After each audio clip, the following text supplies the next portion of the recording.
chơi gì thì mà đâu ăn mà chơi nó lên gần dấu xin tuôn gió in nắng nói gì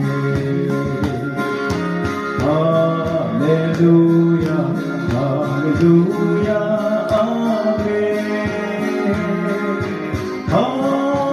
Hallelujah, Hallelujah, Amen.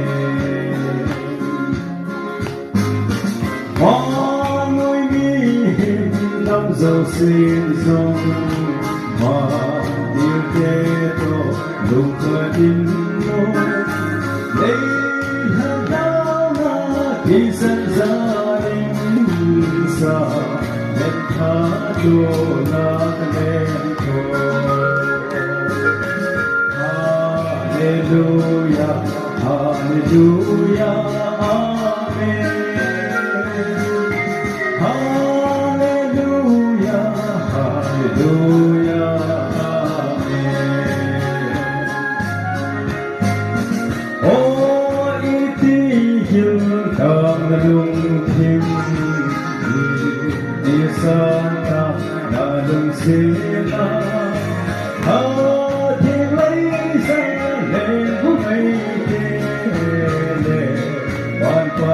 duyên xây phung dấu đời Hallelujah Hallelujah Amen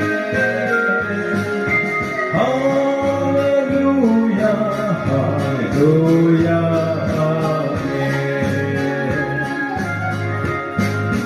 Ôi tí hiền tạm lung thêm đi xa đã đừng xin ta họ thì lấy ra đến ngày lệ hoàn quá điện xây không dấu đầu Hallelujah Hallelujah Amen Hallelujah Hallelujah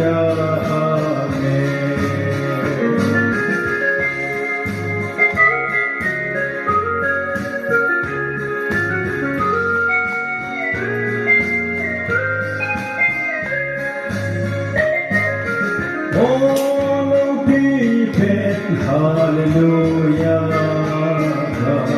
Our praise is Emmanuel.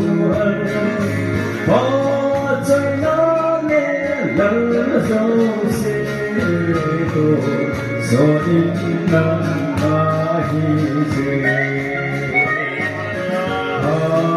Hallelujah, hallelujah.